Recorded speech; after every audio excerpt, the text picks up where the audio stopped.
Mga kasayan, Euro 150 Dang Hari. Magwa-wiring tayo ng busina gamit ang Honeywell Domino Switch. Ito siya kasayan, no?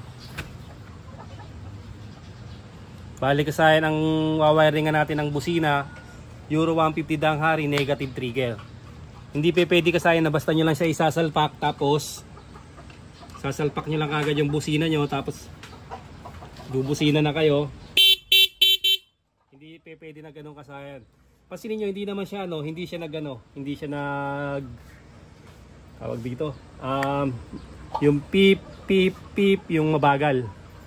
Normal yung busina niya po. Normal yung kanyang busina, pero sa akin hindi pwedeng pag naikabit yun na yung busina at bumusina na, okay na siya. Kasi kasayin, ito negative trigger to. Pagka sinuplayan natin to, ito, pansinin nyo. Ito yung diskarte na halimbawa hindi yung makuha-kuha yung kulay na color coding. Halimbawa nanonood ka ng video ng YouTube, hindi yung makuha yung color coding kasi yung ibang mga wire, merong ibang domino switch na iba yung kulay ng wire. Konti lang naman yung naiiba. Kadalasan sa may supply. Ito siya ba, tignan nyo ha. Tukan mo ito, masyadong likod yung camera. Pansinin nyo ito ha. Nakakabit siya lang rito, ito. Ayan. Nakakonekta rito yung, ito yung busina natin, dediretsuin lang natin. Tapos pag tinignan natin to dito, makikita natin ito yung kulay niya. Yellow white. Tapos brown, anong kulay to? Tukan mo to, anong kulay to? To. Saan? Ayan o. Brown. Tutukan mo mabuti para mas dyan pa lang sa camera makikita mo na yung kulay. Siya kasayan o. Ayan kasayan, ang kulay nito kasayan na hindi niya makita. Yung kulay nito ay brown black. Tutukan mo to yung kulay para mas malinaw. Ayan o. Brown black yan, hindi siya brown lang. Ayan o. Meron siyang black.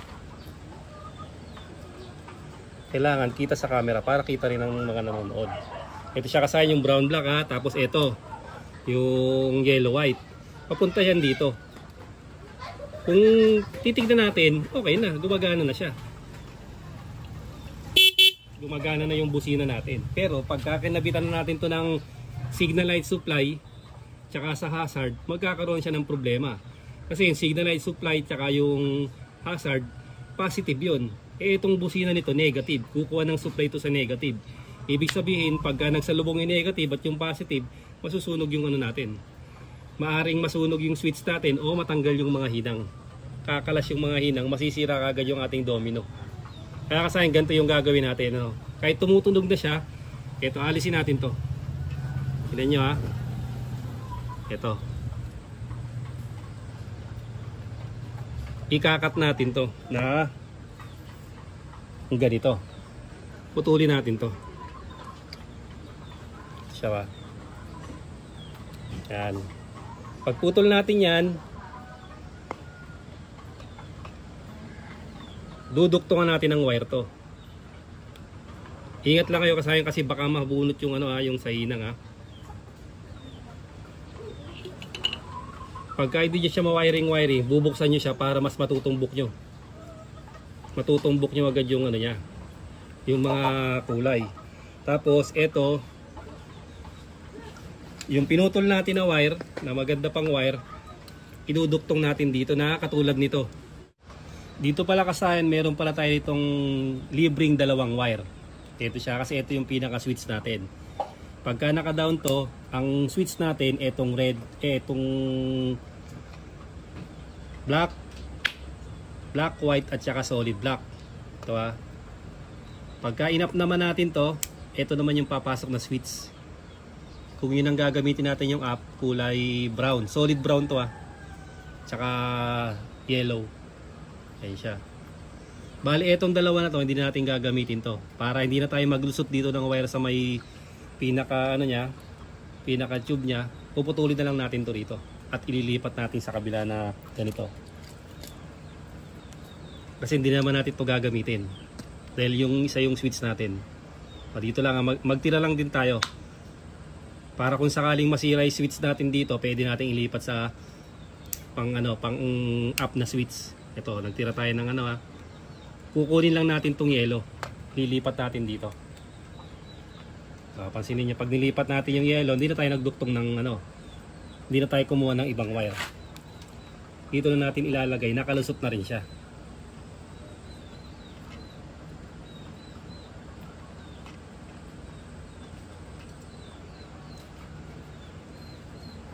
Ngayon, dahil nakalagay siya sa red block, ililipat natin siya rito sa yellow. Dito siya, ang kulay niyan, ito, tutukan mo yung kulay ha. Yung pinakita namin sa inyo na kulay ng busina. Yan. Kulay ng busina natin ay itong dinuktokan natin ng ano, ng yellow. Ito dito ha. Yung kasama niya brown black. Ito siya. Hilahin nyo lang siya para ano, makita nyo ito. Pag nagdikit, yan, tutunog siya. Ito na ngayon yun ha. Yan. Dinuktong natin. Ito na ngayon yung yellow. Oh. Hindi na tayo kumuha ng ibang wire. Ito naman kahit magkabaligtaran to ha. Ito yung Euro 150, ang kulay ng kanyang busina, yung wire ng busina, ito siya ba? Light green, tsaka solid green. Ayan siya ba? Alisin na natin ngayon to. Alisin na natin yan. Ito, alisin na natin to ha. Ito na ngayon ang papasok dyan. Lalagay natin kahit magkabaligtaran yan. Yan kasi yung switch ng ano. Sa diduktokan nating wire na yellow at itong brown black. Ano siya kasaya na? Brown black at yellow, tapos light green saka green. Para okay na yung busina natin. Walang maging problema kahit kabit na natin yung hazard tsaka yung ano natin, yung signal light na kakonekta sa kanya. Siya sa ano. Kahit negative trigger siya, nakahiwala yung linya niya. Kaya walang masusunog na switch. Okay na okay siya. Pagdating dito sa may linya, ang kulay naman ng sa may lagay ng busina natin, light green at saka yung black o accessory wire. Negative trigger, ito yung trigger natin na yung light green. Diretso yan dito. Yan, ito yung light green natin. Ilagay natin sa brown black or dito sa may dinuktungan natin na yellow. Tapos yung green inilagay lang natin dyan sa may ano, sa may dinuktungan natin. Tapos doon pag nagdikit yan bubusin na yan.